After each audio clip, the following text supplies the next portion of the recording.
Robots बनाना चाहते हो और इसके लिए आपको प्रोग्रामिंग नहीं आती, तो नुमान मलिक के इस चैनल पे आपको स्टार्ट से लेके एंड तक सिखाया जाएगा कि किस तरह से आप आर्डिनो को यूज करते हुए स्टार्ट से लेके एंड तक प्रोग्रामिंग किस तरह से कर सकते हैं और बहुत सारे आईओटी के प्रोजेक्ट्स हैं वो किस तरह से आप बना सकते हैं। वीडियो की सीरीज के साथ मैंने अपने हैंड रिटन नोट्स भी इंक्लूड कर रखे हैं ताकि आप इनको बाद में देख के, वीडियो को देखने के बाद आप इनको अच्छे से समझ के अपना कंसेप्ट जो है वो रिवाइज कर सकें। वीडियो की सीरीज को गाइस हमने मुख्तलिफ चैप्टर्स के अंदर डिवाइड कर रखा है ताकि हम आपको इनमें डिफरेंट प्रोजेक्ट्स भी जो है वो बनाना सिखाएंगे और साथ के साथ आप अपने प्रोग्रामिंग के जो कंसेप्ट्स हैं इनको भी स्ट्रॉन्ग करेंगे। अपने personal tip and trick share करूंगा और लॉजिक बिल्ड करने में जितने भी लोगों को दिक्कत आती है वो खुद से अपना कोड राइट कर पाएंगे। वो बदलाव, वो टेक्निक्स जिनको सीख करके मैंने अपने अंदर चेंज एक लाया और मैंने कोड को राइट करना स्टार्ट करा, मैं चाहता हूं आप भी वो सीखें। आप लोगों की जानकारी के लिए मैंने वीडियो के अंदर सारा का सारा सोर्स कोड, सारे के सारे hand written notes, software tools, वो सारे के सारे वीडियो की डिस्क्रिप्शन में बिल्कुल फ्री आपको प्रोवाइड किए हुए ताकि आप उनको डाउनलोड करके रोबोट जो है वो बना सके और अपने प्रोग्रामिंग कंसेप्ट को स्ट्रॉन्ग कर सके। अगर तो आपको लगे कि ये कोर्स बहुत हेल्पफुल है तो लाइक के बटन को अभी प्रेस कर दें। कमेंट के अंदर ये लाजमी लिख दें this course is very helpful. तो जितने भी लोग लाइक और कमेंट करेंगे तो मैं सबको कमेंट में जाके एक एक दिल लाजमी दूंगा।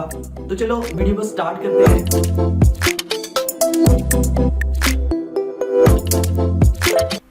तो बिना गाइस देरी किए आज हम चलते हैं रोबोटिक्स कोर्स के लेसन नंबर 1 में और इसमें हम जानेंगे इंट्रोडक्शन टू रोबोटिक्स। तो हम रोबोटिक्स के बारे में बहुत सारी चीज़ें, ये सारा का सारा जो कंटेंट आप स्क्रीन के ऊपर देख रहे हो इसको स्टेप बाय स्टेप स्टडी करेंगे, लेकिन इसके साथ इसको सीखने के लिए आपके पास एक नोटबुक होनी चाहिए प्लस एक पेन पेंसिल होनी चाहिए ताकि आप सारी की सारी चीज़ों को अच्छे से अंडरस्टैंड कर पाओ। तो सबसे पहला सवाल जो कि यूनिवर्सिटियों में, कॉलेजेस में अमूमन पूछा जाता है कि सर रोबोटिक्स की जो फील्ड है ये कहाँ से आई। तो रोबोटिक्स की जो फील्ड है वो मैकाट्रॉनिक्स से निकली है। मैकाट्रॉनिक्स में हमारे पास दो मेन कीवर्ड सामने आते हैं, पहला है मैका और दूसरा है ट्रॉनिक्स। मैका से मुराद मैकेनिकल और ट्रॉनिक्स से मुराद इलेक्ट्रॉनिक्स होता है। तो इन दोनों के कंसेप्ट्स को इनकैप्सुलेट करें और ऐसे में इन दोनों को आपस में मिला के बहुत सारी ऑटोनमस मशीन हम बनाएं, प्लस हम इसके साथ कंप्यूटर साइंस के जो कंसेप्ट्स हैं लाइक कि प्रोग्रामिंग के जो कंसेप्ट हैं इनको इनके साथ इनकैप्सुलेट कर दें तो हमारे पास जो फील्ड आती है वो रोबोटिक्स की फील्ड हमारे सामने आती है। तो यहाँ से हमने ये जाना है कि रोबोटिक्स की फील्ड के अंदर मैकेनिकल भी होता है, इलेक्ट्रॉनिक्स भी होता है और प्लस कंप्यूटर साइंस के कंसेप्ट्स भी इसके अंदर इन्वॉल्व होते हैं। तो फिर जाके एक रोबोटिक्स की फील्ड जो है वो हमारे सामने नज़र आती है। रोबोटिक्स के अंदर थोड़ा सा हम डीप डाइव जाएं तो हमें पता चलता है कि रोबोटिक्स साइंस की एक ब्रांच है जिसमें स्पेशली फोकस किया जाता है इन तीन चीज़ों के ऊपर, जिसमें सबसे पहले तो आ जाता है डिज़ाइन। आपने बहुत सारी फिल्में देखी होंगी, बहुत सारी मूवीज़ देखी होंगी जिसमें रोबोट्स आपको भागता हुआ, दौड़ता हुआ और कोई ना कोई एक्शन परफॉर्म करता हुआ किसी हीरो की तरह नज़र आता है। तो उसमें आप बिल्कुल इसी तरह का ह्यूमन देखते हैं। खैर ये तो एक फीमेल है, तो स्पेशली आप डिज़ाइन के ऊपर फोकस करते हो कि डिज़ाइन के अंदर किस तरह से एक जो रोबोट है वो इंटरेक्टिव दिखेगा और उसमें कौन कौन से एलिमेंट्स को हम यूज़ करते हुए एक बेहतर जो है वो डिज़ाइन बना सकते हैं। तो ये सारे के सारे जो प्रोसेस हैं वो डिज़ाइन के अंदर जो है वो इन्वॉल्व होते हैं और फिर उसका जो अगला प्रोसेस स्टार्ट होता है डिज़ाइन के बाद वो होता है कंस्ट्रक्शन का प्रोसेस। कंस्ट्रक्शन के प्रोसेस के अंदर हम रोबोटिक्स के जितने भी पार्ट्स होते हैं, लाइक रोबोटिक्स के अंदर बहुत सारा कुछ हो सकता है, लाइक उसके अंदर सेंसर्स हो सकते हैं, एक्चुएटर्स हो सकते हैं, टेम्परेचर सेंसर्स हो सकते हैं, इसके अलावा अल्ट्रासोनिक सेंसर्स हो सकते हैं, इसके अंदर बहुत सारी वायर्स का एक सिस्टम हो सकता है, इसके अंदर जो है वायर्स के साथ साथ बैटरीज का एक सिस्टम हो सकता है। तो उन सारी की सारी चीज़ों को आपस में जोड़ना भी तो है। तो इस प्रोसेस के अंदर हम सारी की सारी चीज़ों के आपस में कनेक्शन कर देते हैं। तो भाई उसके बाद ही ये अगला स्टेप जो है वो स्टार्ट होता है जो कि ऑपरेशन का स्टेप है। ऑपरेशन के स्टेप के अंदर हम कोडिंग की सहायता से, कोडिंग की मदद से, यानी कि प्रोग्रामिंग लैंग्वेज का यूज़ करते हुए रोबोटिक्स से हमने जो काम करवाना होता है, जो एक्शन जो है वो हमने बनाने होते हैं, जो एक्शंस के अगेंस्ट जो भी काम हमने रोबोटिक्स से लेना होता है तो वो हम इस प्रोसेस के अंदर जो है वो करते हैं। यानी कि साइंस की इस ब्रांच के अंदर जो कि रोबोटिक्स की ब्रांच है उसमें हम स्पेशली जो है वो तीन चीज़ों के ऊपर मेन फोकस करते हैं और फोकस करने के साथ साथ फिर हम उसकी एप्लीकेशंस को डेवलप करते हैं। यानी कि इस रोबोट को हम कहाँ कहाँ पे किस फील्ड के अंदर जो है वो एप्लीकेबल करेंगे कि किस फील्ड के अंदर जो है ये बेहतर यूज़ हो सकता है या कहाँ पे किस चीज़ के लिए हमने इसको बनाया है। तो यहाँ पे आपको स्पेशली गाइस डिज़ाइन, कंस्ट्रक्शन और ऑपरेशन के बारे में पता चल चुका होगा। तो फ्यूचर में आप बहुत सारे प्रोजेक्ट्स बनाएंगे तो आप इन तीन ही चीज़ों के ऊपर फोकस करेंगे। अब गाइस मैं आपको रोबोट की डेफिनेशन के ऊपर लेके जाता हूं। तो आप सोच रहे होंगे कि सर आप रोबोट की डेफिनेशन क्यों पढ़ा रहे हैं। तो जब आपने किसी सॉफ्टवेयर हाउस में जाना है, आईओटी बेस्ड सॉफ्टवेयर हाउस जो आपको जॉब ऑफर करेंगे इस कोर्स के बाद, या जो भी आप रोबोटिक्स टीचर बनना चाह रहे हो या किसी भी फ्रीलांसर प्लेटफॉर्म पे काम करना चाह रहे हो, तो वो रोबोट के बारे में आपसे लाजमी पूछेगा। तो आपने बता देना है robot is like a smart machine that can do things by itself. एक रोबोट जो कि एक स्मार्ट मशीन होता है और खुद ब खुद ये काम करता है। इट कैन अंडरस्टैंड, ये समझ सकता है व्हाट्स हैपनिंग अराउंड इट, कि इसके इर्द गिर्द क्या हो रहा है। मेक डिसीजंस, ये फैसले करता है। And then do task to reach its goal, और फिर अपने गोल को और फिर अपने टारगेट गोल को अचीव करने के लिए ये खुद ब खुद मुख्तलिफ किस्म के काम करेगा, टास्क करेगा। तो ये बहुत ही सिंपल डेफिनेशन आपको भाई आसानी के साथ समझ में आ गई। तो अब आपको इसकी कॉम्प्लेक्स डेफिनेशन बताते हैं जो कि आपके बहुत ज़्यादा काम आने वाली है। A robot is a autonomous system which exist और interact with the physical world. एक रोबोट खुद ब खुद काम करने वाला एक ऐसा सिस्टम है जो कि इस फिजिकल वर्ल्ड के अंदर, इस हकीकी दुनिया के अंदर काम करने के लिए बनाया जाता है। एंड कैन सेंस, और सेंस कर सकता है, थिंक एंड एक्ट, सोच सकता है और उसके ऊपर काम कर सकता है, टू अचीव सम गोल्स, किसी भी गोल को पाने के लिए या किसी भी टारगेट को अचीव करने के लिए। तो ये एक बहुत ही सिंपल डेफिनेशन मैंने आपको यहाँ पे बताई है और नाम है इसका कॉम्प्लेक्स डेफिनेशन। लेकिन इसके अंदर कुछ आप 5 चीज़ें हाईलाइटेड देख रहे हैं, like autonomous, physical, sense, think और एक्ट। ये करेक्टरिस्टिक्स जिन 5 मशीन्स के अंदर पाई जाती हूँ वो वाली मशीन जो है वो रोबोट कहलाएंगे। तो ये 5 करेक्टरिस्टिक्स पढ़ने के बाद इन 5 करेक्टरिस्टिक्स की सहायता से आपने मुझे ये बताना है कि कोई सी भी मशीन क्या वो रोबोट कहला सकती है या नहीं। तो आपने जस्ट उसका फ़र्क मुझे बताना है। तो चलिए चलते हैं, एक छोटा सा क्विज़ आपसे लेते हैं। इस क्विज़ में जो पहले वाला क्विज़ है इसमें तो मैं आपकी हेल्प कर देता हूँ। ये हमारे पास एक सिंपल मशीन आप देख रहे हो जो कि हमारे घरों में हमारी सिस्टर्स, हमारी मदर जो है वो कपड़े धोने के लिए इसको इस्तेमाल करती हैं। तो ये एक मशीन है या रोबोट है, आपने ये बताना है। तो चलिए चलते हैं, सबसे पहले इसकी 5 करेक्टरिस्टिक्स को जानते हैं। सबसे पहली चीज़ तो ये है कि ऑटोनमस।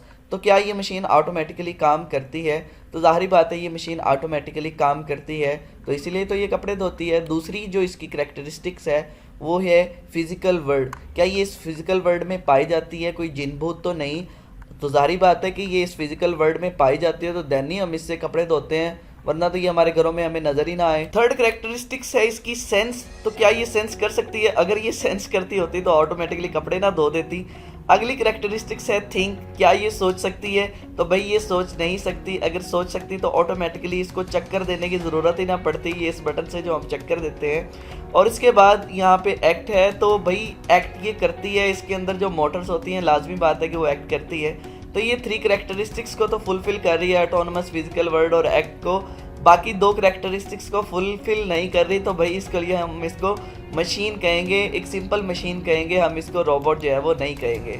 सिमिलरली यहाँ पे आपने बताना है, गैस करना है कि ये जो प्रिंटर है ये एक रोबोट है या मशीन है। तो यहाँ पे मैंने आपको इसकी हेल्प जो है इसकी कर दी है। यहाँ पे आप देख सकते हैं कि ये सारी की सारी चीज़ें इसके अंदर फुलफिल कर रही हैं, तो ये एक रोबोट है। सिमिलरली यहाँ पे आपसे मैं एक क्विज़ पूछता हूँ और इस क्विज़ पे आपने मुझे बताना है कि ये इनमें से, इन तीनों चीज़ों में से रोबोट कौन सा है और मशीन कौन सी है। सबसे पहले स्मार्ट इन्वर्टर एसी जो आपने अपने घरों में लगाया हुआ है, उसके साथ ही जो टोस्टर है जिसके अंदर आप अपने ब्रेड सुबह सुबह गर्म करके गरम गरम खाते हो। उसके बाद यहाँ पे ये मोबाइल फ़ोन है, आईफोन आपके पास लाजमी होगा। वैसे आपके पास कौन सा मोबाइल फ़ोन है कमेंट सेक्शन के अंदर लाजमी बताइएगा। और इसके साथ इन तीनों चीज़ों के आंसर आपने लाजमी देने हैं और बताना है कि सर ये वाली जो चीज़ें हैं ये मशीन्स हैं और ये वाली जो है वो रोबोट है। मैं कमेंट्स में आपको एक हार्ट आइकन लाजमी दूंगा। उसके बाद ही हम चलते हैं कि यहाँ पे एसेंशियल कंपोनेंट्स पढ़ते हैं रोबोट के, कि रोबोट को बनाने के लिए या एक जो रोबोट है उसका एक स्ट्रक्चर खड़ा करना है और कंप्लीट रोबोट को जो है वो मार्केट में फिर हमने बेच देना है। तो रोबोट बनाने के लिए हमारे पास कौन कौन से कंपोनेंट्स चाहिए, क्योंकि फ्यूचर में आप देखें बहुत सारे प्रोजेक्ट्स बनाएंगे, लेकिन अगर ये 4 कंपोनेंट्स आपके पास नहीं हुए तो भाई रोबोट जो है वो नहीं बनने वाला। सबसे पहला जो कंपोनेंट है वो इसका है सेंसर। बारी बारी हम 1, 2, 3 और 4 करके इसको स्टडी करेंगे। यहाँ पे तो आप ये देख रहे हैं, लेकिन चलिए इनके बारी बारी मतलब सेंसर्स में जानते हैं क्या होता है, कंप्यूटर इंटेलिजेंस में एंड सो ऑन। तो सबसे पहले तो हमारे पास आ जाते हैं सेंसर्स। गाइस सेंसर्स रोबोट के अंदर बहुत इंपॉर्टेंट होते हैं क्योंकि ये इंफॉर्मेशन को ऑब्टेन करने का काम करते हैं। ये बहुत सारे इलेक्ट्रॉनिक सेंसर्स आप यहाँ पे देख सकते हैं। ये सेंसर्स एनालॉग भी हो सकते हैं, ये डिजिटल भी हो सकते हैं, और ये सेंसर मुख्तलिफ किस्म का काम करते हैं। सिमिलरली रोबोट के अंदर इंसानों ने ये बहुत सारे सेंसर्स जो हैं वो बनाए हैं, और ये सेंसर्स इंफॉर्मेशन को ऑब्टेन करके आगे प्रोसेस करने के लिए देते हैं। तो सेंसर्स एनालॉग भी हो सकते हैं और ये डिजिटल भी हो सकते हैं। अगर तो ये एनालॉग होते हैं तो देन ये अपनी वैल्यू जो है वो वोल्ट्स में जो है वो जनरेट करते हैं, और डिजिटल हुए तो ऑब्वियसली 0 और 1 में। तो उसके बाद यहाँ पे आप बहुत सारे सेंसर्स रियल वर्ल्ड में जो इस्तेमाल होते हैं आप यहाँ पे देख सकते हैं। इन सेंसर्स की मदद से आपके जहन में कौन कौन से प्रोजेक्ट्स आते हैं जो कि आप फ्यूचर में बनाएंगे, तो कमेंट सेक्शन के अंदर जो है वो लाजमी बताइएगा। जैसे कि यहाँ पे ये रेन सेंसर है, और इसके साथ साथ ये हार्ट बीट सेंसर है, इसके अलावा ये गैस सेंसर है। तो ज़ाहिर बात है ये इतनी किस्म की डिटेक्शन जो है वो आप इन सेंसर्स की मदद से जो है वो कर सकते हैं, और फिर ही आप एक अच्छा सा रोबोट जो है वो बना सकते हैं। तो यहाँ पे बहुत सारे सेंसर्स को आप यूज़ करोगे अपने नेक्स्ट प्रोजेक्ट्स के अंदर। और नेक्स्ट जो हमारा एसेंशियल कंपोनेंट है वो है कंट्रोलर। जिस तरह कंप्यूटर के अंदर सीपीयू ब्रेन के तौर पर काम करता है, इसी तरह रोबोट के अंदर ये जो माइक्रो कंट्रोलर है ये एज आ ब्रेन के तौर पर काम करता है। ये एक इलेक्ट्रॉनिक बोर्ड है, इलेक्ट्रॉनिक सर्किट है, इलेक्ट्रॉनिक चिप है, और इससे रोबोट की जो हम मोशनिंग है, उसकी जो हरकत है, हम उसको कंट्रोल करते हैं।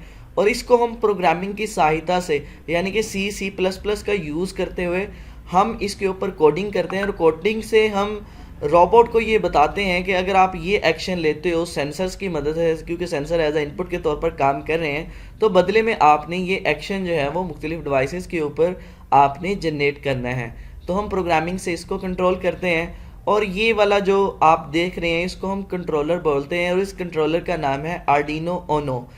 तो नेक्स्ट गाइस एक्चुएटर्स हैं। एक्चुएटर्स में हमारे पास मोटर्स आ जाती हैं, व्हील्स आ जाते हैं। इससे हम रोबोट की जो मूवमेंट होती है उसको हम कंट्रोल करते हैं। आपने फिजिक्स के अंदर पढ़ा होगा कि ये लीनियर फॉर्म में भी होते हैं और ये रोटरी फॉर्म में भी होते हैं। अमूमन हमारे दरवाजे वगैरह इनमें ये लगे होते हैं, और कोई सी भी जो मूवमेंट करने वाली कोई चीज़ होती है उसके अंदर ये जो हार्डवेयर के तौर पर काम करते हैं। इसी तरह रोबोट के अंदर एज अ व्हील, लेग्स और रोलर्स के तौर पर हम इनसे काम लेते हैं। मोस्ट कॉमन अगर इसके एग्जांपल अगर आप रोबोट के अंदर देखें तो वो प्लास्टिक के इसके टायर्स हो सकते हैं। तो इन्हीं को हम एक्चुएटर्स बोलते हैं। ये भी एक एसेंशियल कंपोनेंट है। और सिमिलरली हमारे पास फोर्थ और मोस्ट इंपॉर्टेंट कंपोनेंट है वो है एनर्जी। एनर्जी से आप देख सकते हैं कि जिस तरह इंसान है वो खाए पिए बगैर ज़िंदा नहीं रह सकता, इसी तरह जो रोबोट होता है उसके अंदर जितना भी मैकेनिज़्म है उसको रन करने के लिए हमारे पास बैटरी का होना लाजमी है। ये पावर सप्लाई अगर रोबोट के अंदर नहीं होगी तो रोबोट काम कैसे करेगा। तो अमूमन जो हमारे पास बैटरी यूज़ होती हैं जो रोबोट के अंदर हम यूज़ करते हैं आर्डिनो ओनो के अंदर, वो 3 वोल्ट से लेकर 12 वोल्ट तक होती हैं, इससे बड़ी भी होती हैं वैसे तो। और रोबोट के स्ट्रक्चर को मेंटेन करने के लिए, रोबोट की जो वर्किंग है उसको मेंटेन करने के लिए हमें बैटरी चाहिए ही चाहिए होती है। इसलिए हम इस कंपोनेंट को बड़ी अहमियत देते हैं, और ये कंपोनेंट भी रोबोट के अंदर बड़ा ही इम्पोर्टेंट है। तो गाइज इन तमाम के तमाम कंपोनेंट्स जो कि मैंने आपको ये चारों के चारों कंपोनेंट्स बताए हैं, इन चारों के चारों कंपोनेंट्स का जो पर्पज़ है वो यही है कि रोबोट बनाने के लिए ये बहुत ज़्यादा एसेंशियल हैं, और ये हमारे पास जो है वो होने चाहिए, और देन ही हम इसके ऊपर गेट स्टार्ट जो है वो कर सकते हैं। तो फ्यूचर में जितने भी आप प्रोजेक्ट्स बनाएंगे आपके पास ये चारों कंपोनेंट्स जो है वो लाजमी होंगे। तो गाइस अगला सवाल ये होता है कि रोबोट को बनाना क्यों ज़रूरी है। जैसा कि आप यहाँ पे देख सकते हैं, कुछ एग्जांपल्स देता हूँ मैं आपको कि बॉम्ब स्क्वाड टीम जो होती है वो बॉम्ब को डिफ्यूज़ करने के लिए जाती है, और ऐसे में with in the specific time limit वो अगर बॉम्ब को डिफ्यूज़ ना कर पाए तो बॉम्ब जो है वो फट जाता है, और इससे जो है वो ह्यूमन का जो डेथ लॉस है वो भी बढ़ जाता है।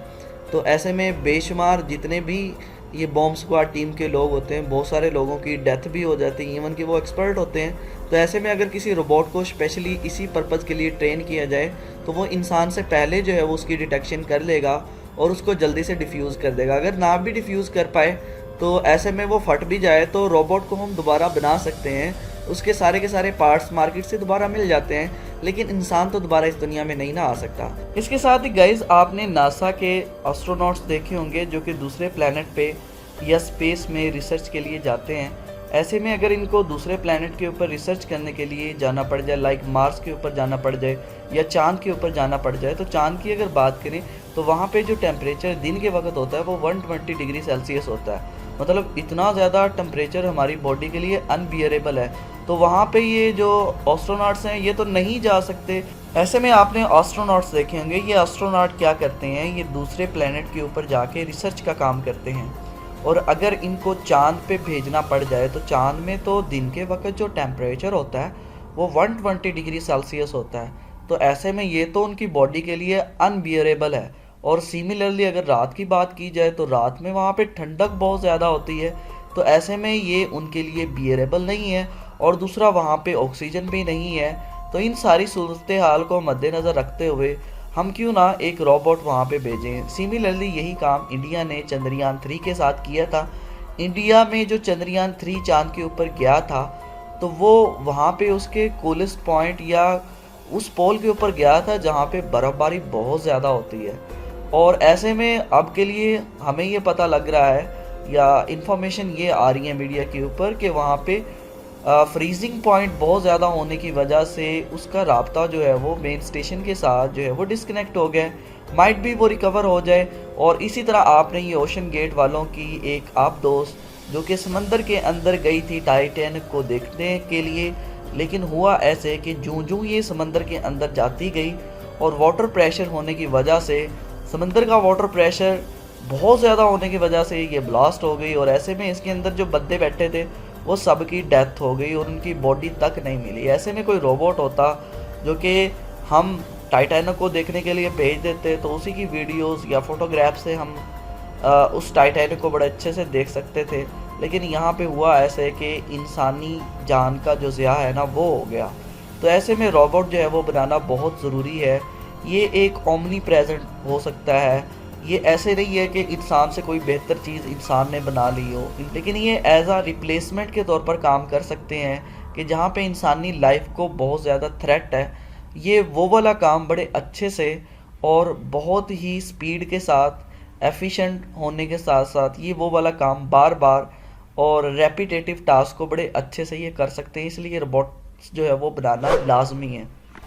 तो यहाँ पर गाइज आप देख सकते हैं रोबोट्स की एग्जांपल। इंडस्ट्रियल रोबोट्स जो हैं वो इंडस्ट्री के अंदर इस्तेमाल होते हैं। रेस्टोरेंट रोबोट जो है वो एज आ होस्ट के तौर पर होटल्स में इस्तेमाल होते हैं। और मेडिकल रोबोट्स जो हैं ये डॉक्टर्स इनको इस्तेमाल करते हैं। और यहाँ पे कुछ एप्लीकेशंस आप देखेंगे कि रोबोट को हम डोमेस्टिक रोबोट्स जो है आजकल बन रहे हैं इससे बहुत ज़्यादा। एग्रीकल्चर्स में आप रेडार सिस्टम को देख रहे होते हैं। स्पेस एंड एक्सप्लोरेशन में आप बेशुमार जो इनकी मशीन्स होती हैं या लाइक जो इन्होंने ड्रेस पहना होता है उसमें इसका इस्तेमाल किया जा रहा है।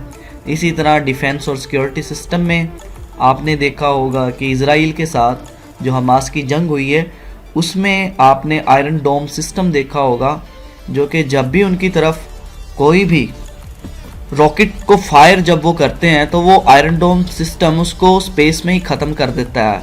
उसके बाद एजुकेशन और रिसर्च में देखा होगा कि बहुत सारे रोबोट्स जो हैं वो बनाए जा रहे हैं। और इवन के कुछ यूनिवर्सिटी में बाकायदा तौर पर टीचर भी रोबोट्स के तौर पर आ रहे हैं। और यहाँ पे कुछ और भी एप्लीकेशंस हैं। यहाँ पे वियरेबल रोबोट्स हैं जो कि जिनकी टांगें एक्सीडेंट्स वगैरह में कट जाती हैं, आइज़ या हाथ का कोई मसला होता है, उनके लिए कुछ वियरेबल रोबोट्स जो हैं वो बनाए गए हैं। इसके अलावा रोबोटिक व्हीकल्स जैसे कि आपने देखा होगा बहुत सारी ऐसी कार्स हैं जो कि ड्राइवरलेस हैं, तो गूगल ने भी ऐसी कार बनाई है। इसी तरह कस्टमर सर्विस के लिए बहुत सारी दुकानों पर आपने FAQs को रिपीट करने के लिए कस्टमर सर्विसेज के तौर पर रोबोट्स को देखा होगा। और इसके अलावा रोबोट आर्टिस्टिक्स हैं, ये मतलब बेशुमार किस्म की ड्राइंग या मौसीकी या सॉन्ग्स वगैरह के लिए ऐसे रोबोट जो हैं ये खुद ब खुद म्यूज़िक बनाते हैं और ऐसा क्रिएटिव काम करते हैं जो इंसान कर सकता है। सिमिलरली यहाँ पे आप मोबाइल रोबोट्स को देख सकते हैं, स्टेशनरी रोबोट्स, तो ये बहुत सारे हैं। इनकी एप्लीकेशन जो है वो बहुत सारी हैं, जैसे कि ये रिमोट कंट्रोल कार्स आपने देखी होंगी। इसके साथ साथ इसके बात करें कुछ फ़ायदे और नुकसान की, तो यहाँ पे रोबोट के जो फ़ायदे हैं वो बहुत ज़्यादा हैं। रोबोट बहुत स्पीड के साथ काम कर सकते हैं, इंसान की निस्बत बहुत ज़्यादा एफिशिएंट है और डेंजरस प्लेसेस के ऊपर जाके वहाँ पे काम कर सकता है और टास्क को बार बार रिपीट कर सकता है। अगर यही चीज़ें इंसान के अकॉर्डिंग लें तो इंसान ये सारे के सारे काम इस तरह से नहीं कर सकता जिस तरह रोबोट कर सकता है। और इसके कुछ डिसएडवांटेजेस भी हैं, जिस तरह के आजकल आपने देखा होगा कि एक रोबोट जो है वो खुद आके मार्केट के अंदर बहुत सारे जितने भी हम ह्यूमंस हैं, पढ़े लिखे हैं, वो सबका काम एक रोबोट ही कर देता है। यानी कि मशीन्स को इंटेलिजेंट किया जा रहा है और मशीनें जब इंटेलिजेंट होने लग गई हैं तो बहुत सारे लोगों का काम खुद एक कर रही हैं, मतलब खुद ही वो काम परफॉर्म कर रही हैं। इसके अलावा इनिशियल इन्वेस्टमेंट कॉस्ट इसके लिए बहुत ज़्यादा चाहिए होती है और इसके अलावा सम टाइम ऐसे भी होता है कि इनकी एक्यूरेसी जो है वो जो हमारा गोल या टारगेट होता है उतनी नहीं आ रही होती, तो एक्सीडेंटली ये रिस्पॉन्स जो है वो नहीं करते, एमरजेंसीज के अंदर रिस्पॉन्स सम टाइम नहीं भी करते। और इसके अलावा इसको पावर सप्लाई भी जो है वो चाहिए होती है। तो गाइज इस दुनिया में कोई सी भी चीज़ है उसके फ़ायदे नुकसान तो होते ही हैं। अब इसका हम फ्यूचर में स्कोप और इसका कंक्लूजन देखेंगे। तो जैसा कि मैंने आपको बताया है कि रोबोट जो है वो फ्यूचर में बहुत ज़्यादा आम हो जाएंगे, मशीन्स जितनी भी हैं वो सारी की सारी इंटेलिजेंट हो जाएंगी और कौन ऐसा बंदा नहीं होगा जो ये चाहेगा कि मेरा घर ऑटोनमस हो जाए, मेरे घर में सारी की सारी जो चीज़ें हैं ऑटोमेटिकली काम करें। तो जो इसका इस्तेमाल बहुत ज़्यादा बढ़ने लगेगा, घरों में इस्तेमाल होने लगेगा, इंडस्ट्रीज़ के अंदर इस्तेमाल होने लगेगा और मशीन्स जब बहुत ज़्यादा इंटेलिजेंट हो जाएंगी तो इसकी जो डिमांड है वो भी बहुत ज़्यादा बढ़ेगी। यानी कि इसके ऊपर काम करने वाले आप जैसे जो प्रोफेशनल हैं उनकी डिमांड बहुत ज़्यादा बढ़ेगी। सेकंड बेनिफिट मैं आपको यहाँ पे स्क्रीन के ऊपर दिखा दे।